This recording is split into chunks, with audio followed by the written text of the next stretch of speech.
ये देखिए मैं आपको जंगल में क्या दिखाता हूँ। जब आप जंगल में आएँगे तो जंगल खतरों से भरा पड़ा है और आपको दिखाता हूँ नीलगाय। आपने नाम भी ज़रूर सुना होगा, हो सकता है आपने देखे हों। आप देख सकते हैं, मैं कैमरे को ज़ूम करके दिखाता हूँ। आप देखिएगा, ये है नीलगाय। ये नीलगाय हैं और जो कि जंगलों में रहते हैं और ये है पश्चिमी उत्तर प्रदेश का रामपुर ज़िला। यहाँ के जंगल में आप देख सकते हैं, ये नीलगाय हैं। मैं आपको दिखाता हूँ ज़ूम करके। ये देखिए, ये है नीलगाय।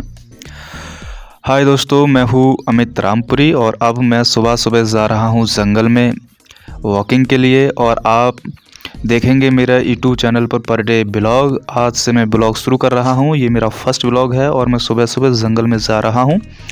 आप मेरे ब्लॉग को सपोर्ट करिएगा, लाइक करिएगा।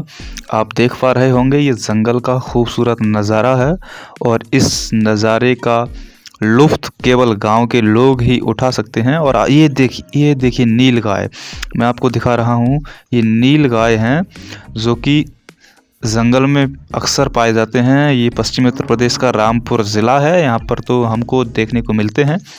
और चूँकि जंगल खतरों से खाली नहीं है, तो आप जब भी जंगल में जाएँ, सोच समझ कर के जाएँ, होशियारी के साथ में जाएँ, क्योंकि जंगलों में आपको नीलगाय ज़रूर मिलेंगे।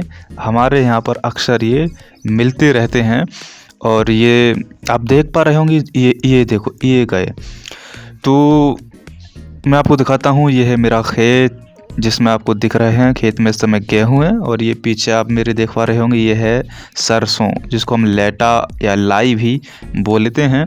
और आप ये जंगल का खूबसूरत नज़ारा सुबह-सुबह देखिएगा। सुबह का लगभग 8:30 बज रहे हैं और मैं जंगल में आया था घूमने के लिए, जंगल का लुत्फ़ उठाने के लिए। आप भी जंगल का लुत्फ़ उठाते होंगे, तो यदि आप उठाते हैं जंगल का लुत्फ़ तो आप कमेंट में ज़रूर कमेंट करिएगा और आपके यहाँ का जंगल कैसा है हमको भी बताइएगा। ये है हमारे यहाँ का जंगल, आप देख पा रहे होंगे। ये सड़कें भी बेहद खूबसूरत नज़र आ रही हैं और ये खूबसूरती, ये ईंटों का खड़ंजा केवल गाँव में देखने को मिलता है। और अब मैं आपको एक नई चीज़ दिखाता हूँ, जिसको लेकर के अक्सर शहरी लोग तरसते रहते हैं, तड़पते रहते हैं।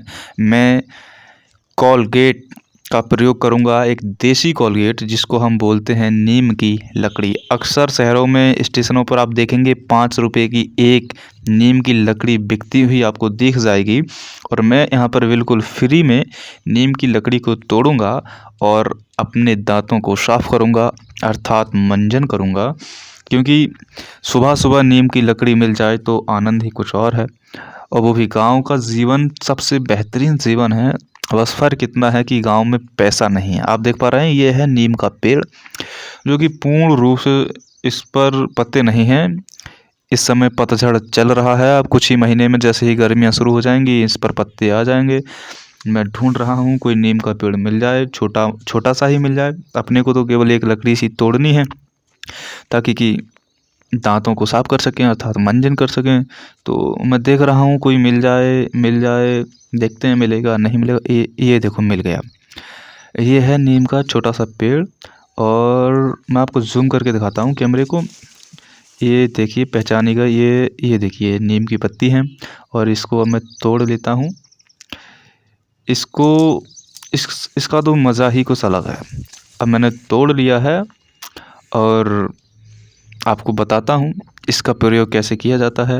ये नीम की लकड़ी है और इससे क्या होता है कि बहुत बहुत सारे कीटाणु इससे मर जाते हैं। दांतों में कभी कीड़ा नहीं लगता है। ये एक तौर से मैं कहूँ तो दवा है और ये दवा का प्रयोग केवल गांव के लोग कर सकते हैं। गांव के जीवन का आनंद कुछ अलग है। सुबह सुबह एकदम मधुर ठंडी ठंडी हवा का लुत्फ़ उठाना, नीम की लकड़ी से दांतों को साफ़ करना, गाँव का मज़ा ही कुछ अलग है। लेकिन गाँव में थोड़ी-सी आर्थिक स्थिति भी सुधरना चाहिए। आर्थिक स्थिति से लोग थोड़े से कमज़ोर होते हैं, लेकिन हाँ, गाँव में खुश रहते हैं, सुखी रहते हैं। तो अब मैं कर रहा हूँ अपने दाँतों को साफ़। सबसे पहले इस लकड़ी को थोड़ा-थोड़ा चबा लेते हैं। चबाने के बाद में फिर ब्रुश की तरह रगड़ा मारते हैं दाँतों में, जैसे हम अक्सर ब्रुश से रगड़ा मारते हैं, तो वैसे ही मैं कर रहा हूँ। आप यदि गांव से हैं आप ज़रूर करिएगा और इसका फ़ायदा उठाइएगा। और मैं आप ले चलता हूँ सीधे आपको अपने घर। और ये है मेरा घर, मेरा कमरा है। और ये आप देख पा रहे होंगे, ये मैं किसी कवि सम्मेलन में गया था, ये मैं एटा गया था तब मिला। ये मुझे रामपुर कवि सम्मेलन में सम्मान के रूप में मिला था। तो ये मुझको अक्सर मिलते रहते हैं जब मैं कार्यक्रम में जाता हूँ। ये बाबा साहब अम्बेडकर हैं, ये मेरे दादाजी हैं। किस्सा देख पा रहे हैं, ये किताबों का ढेर, ये है मेरा पढ़ने की जगह जहाँ पर मैं पढ़ता हूँ। ये आप देख पा रहे हैं मेरा लैपटॉप है। मैं आपको कपड़े हटा करके दिखाता हूँ, ये मेरा लैपटॉप है और सामने लग रहे हैं मानचित्र। ये इंडिया का मानचित्र है और इधर बराबर में वर्ल्ड मानचित्र है और ये उत्तर प्रदेश का मानचित्र है। बहुत आनंद आता है। और अब मैं जा रहा हूँ लाइब्रेरी में पढ़ने के लिए। तो इस समय ऑटो में बैठा हूँ, आप देख पा रहे होंगे मैं रोड पर हूँ। बस कुछ ही देर में पहुँच कर के आपको हम लाइब्रेरी भी दिखाते हैं कि मेरी लाइब्रेरी कैसी है। आप बने रहिएगा हमारे ब्लॉग के साथ में और हमारे ब्लॉग को सपोर्ट करिएगा। चैनल को सब्सक्राइब करिएगा, वीडियो को लाइक करिएगा और ज़्यादा से ज़्यादा शेयर करिएगा हमारे ब्लॉग को। और अब मैं कुछ ही देर में लाइब्रेरी पहुंचने वाला हूं। तो अब मैं आ चुका हूं, मान लीजिए लाइब्रेरी, क्योंकि अब मैं लाइब्रेरी में एंट्री करने वाला हूं। आप देख पा रहे होंगे, ये देखिएगा मैं अंदर घुस चुका हूं। अब मैं नीचे जा रहा हूं, सीढ़ियों से उतर रहा हूं क्योंकि मेरी लाइब्रेरी नीचे बनी हुई है। ये है मेरी लाइब्रेरी, ये देखिएगा आप, सीटें एकदम मस्त।